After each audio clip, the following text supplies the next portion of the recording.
Baik, Assalamualaikum warahmatullahi wabarakatuh.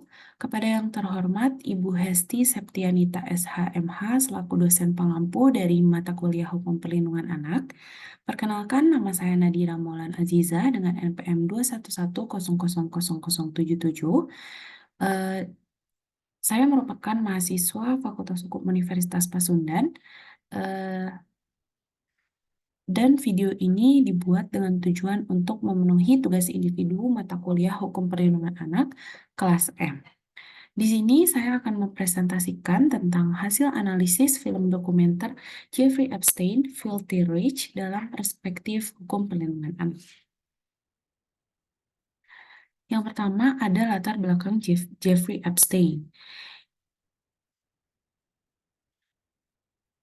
Jeffrey Edward Epstein atau yang dikenal sebagai Jeffrey Epstein merupakan seorang ahli keuangan, pengusaha kaya Amerika Serikat yang lahir pada 20 Januari 1953 di New York, Amerika Serikat. Epstein memulai jenjang karirnya dengan menjadi seorang guru di The Dalton School, New York, tanpa gelar sarjana. Setelah beberapa tahun mengajar, Epstein diberhentikan dari sekolah tempatnya mengajar karena berkelakuan tidak menyenangkan terhadap murid-muridnya.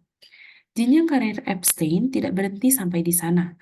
Ia kemudian beralih menjadi seorang ahli perbankan dan sektor keuangan dalam berbagai jabatan, bahkan bekerja di Bear Stearns sebelum membentuk perusahaannya sendiri. Dengan latar belakang tersebut, Epstein meraih kekayaan dan memiliki banyak properti di banyak kota di Amerika Serikat, dan ia bahkan memiliki pesawat pribadi Boeing 727, pulau pribadi, dan mengembangkan lingkaran sosial elit hingga dekat dengan Donald Trump, Bill Clinton, Prince Andrew, Bill Gates, Kevin Spacey, pengacara Alan Dershowitz, dan orang-orang penting lainnya.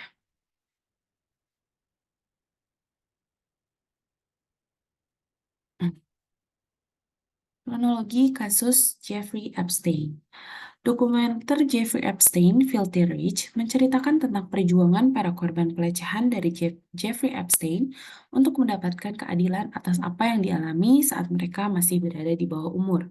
Dokumenter ini diawali dengan proses wawancara salah satu wartawan Vanity Fair yang mengatakan bahwa sebegitu besarnya kuasa Jeffrey Epstein hingga tulisan yang telah ia buat dengan memasukkan hasil wawancara dari dua gadis muda yang menjadi korban pelecehan Epstein berubah drastis dan menghilangkan bagian tersebut menjadi menggambarkan citra Epstein yang disebut berbakat dan berprestasi. Dengan kekayaan dan kekuasaan yang ia punya, Epstein terkesan menjadi orang yang kebal hukum dan terus melakukan kejahatannya dengan menyewa dan membayar puluhan anak di bawah umur untuk memijat dan melayani kebutuhan seksualnya. Penyelidikan bermula ketika pada tahun 2005, seorang ibu mengatakan kepada kepolisian di Palm Beach, Florida, Amerika Serikat, bahwa putrinya yang berusia 14 tahun telah dilecehkan secara seksual oleh Epstein. Melalui laporan tersebut, terungkap lusinan perempuan muda dan anak di bawah umur yang diduga telah menjadi korban pelecehan oleh Jeffrey Epstein. Jeffrey pun didakwa dengan dua tuduhan, yaitu meminta anak di bawah umur untuk prostitusi dan menyediakan anak di bawah umur untuk prostitusi. Karena hal tersebut, Epstein setuju untuk mengaku bersalah atas tuduhan kejahatan prostitusi dan menjalani 13 bulan dari 18 bulan hukuman penjara dan membayar ganti rugi kepada 3 lusin korbannya, juga didaftarkan namanya ke dalam daftar pelaku kejahatan seksual. Lanjutan kronologi kasus. Meskipun begitu, kejahatan yang dilakukan oleh Jeffrey Epstein tidak berhenti sampai di sana. Setelah terbebas karena melakukan kesepakatan dengan jaksa AS untuk distrik selatan Florida, Alex Acosta, ia dan kekasihnya Ghislaine Maxwell terus melakukan prostitusi anak di bawah umur, hingga perdagangan seks anak di bawah umur yang melahirkan puluhan bahkan ratusan korban. Keberuntungan Epstein habis pada Juli 2019 saat ia ditangkap oleh pihak berwenang di Florida karena dicurigai melakukan perdagangan seks anak di bawah umur. Epstein didakwa dengan dua tuduhan kejahatan, yaitu konspirasi melakukan perdagangan seks dan kejahatan substansif perdagangan seks gadis di bawah umur dan terancam hukuman penjara seumur hidup. Hingga pada 23 Juli 2019, Epstein ditemukan cedera leher di selnya dan ditempatkan dalam pengawasan bunuh diri. Kurang dari 3 minggu kemudian, jenazah Epstein ditemukan di sel penjaranya di Pusat Permasyarakatan Metropolitan Manhattan pada tanggal 10 Agustus 2019. Selanjutnya ada analisis berdasarkan hukum perlindungan anak. Jika dilihat dari sudut pandang hukum perlindungan anak, Jeffrey Epstein melakukan berbagai kejahatan dan perampasan hak anak, yaitu yang pertama pelecehan seksual terhadap anak, yang kedua prostitusi atau pelacuran anak, yang ketiga adalah perdagangan anak. Pelecehan seksual terhadap anak adalah suatu bentuk penyiksaan anak di mana orang dewasa atau remaja yang lebih tua menggunakan anak untuk rangsangan seksual. Sementara pelacuran anak adalah tindakan menawarkan pelayanan anak kecil untuk melakukan tindakan persetubuhan demi uang atau bentuk imbalan lain dengan seseorang atau kepada siapapun. Sedangkan perdagangan anak adalah rekrutmen, transportasi, pemindahan, penyembunyian, atau penerimaan seorang anak untuk tujuan eksploitasi di dalam atau antar negara yang tetapi tidak terbatas pada prostitusi anak, pornografi anak, dan bentuk lain dari eksploitasi seksual pekerja anak, kerja paksa, atau pelayanan, perbudakan atau praktek lain yang menyerupai perbudakan, penghambaan, pemindahan atau penjualan organ tubuh, penggunaan aktivitas terlarang atau tidak sah, dan keikutsertaan dalam konflik bersenjata. Jika kasus Jeffrey Epstein eh, dibawa ke Indonesia, maka Jeffrey Epstein bisa didakwa dengan pasal-pasal sebagai berikut.